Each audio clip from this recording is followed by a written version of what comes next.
তো সেদিন হঠাৎ করে চলে গেছিলাম হাসনাবাদ থেকে ট্রেন ধরে একেবারে নৈহাটি বড় মায়ের কাছে পুজো দিতে। তো হ্যালো গাইস, কেমন আছো সবাই? আশা করি সকলে খুবই ভালো আছো। তো হঠাৎ করে মনটা বললো বড় মায়ের কাছ থেকে একটু ঘুরে আসি, আর তাই বেশি কথা না বলে আমরা কিন্তু সবাই মিলে হঠাৎ করে প্ল্যান করে চলে আসি। আর এদিকে কিন্তু আমরা সবাই মিলে কিনে নিচ্ছি ডালা ভোগ, কারণ মায়ের কাছে এসেছি, পুজো তো দিতেই হবে। আর তাই বেশি কথা না বলে আমরা কিন্তু লাইনে দাঁড়িয়ে পড়েছি।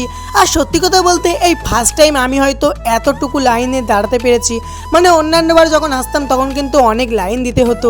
আর দেখো ফাইনালি কিন্তু মায়ের মন্দিরের মধ্যে প্রবেশ করেছি। আর যেহেতু আজকে ভিড়টা একটু কম ছিল তাই কিন্তু আমরা প্রায় 20 মিনিটের ওপর ধরে বড়মার মন্দিরের মধ্যে থাকতে পেরেছিলাম। দেখো ভিড় কম বলতে একেবারে কম না, বেশ ভালোই লোক হয়েছিল। দেখো মায়ের কাছে সবসময় তো ভক্ত আসবে।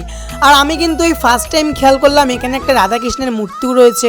আসলে আগে কিন্তু কোনোদিন খেয়াল করিনি। আর তারপরে চলে আসি বড় মায়ের সামনে পুজো দিতে। আর দেখো তখন হাতটা এতটা কেঁপে গেছিলো, ভিডিওটা খারাপ হয়ে গেছিলো। আর যেহেতু আমাদের পুজো দেওয়া কমপ্লিট হয়ে গেছে তাই কিন্তু বাইরে চলে আসি। আর বাইরে আসার পর আমি কিন্তু এই ওড়নাটা বেঁধে আমার মনের কথা বড় মাকে বলছিলাম।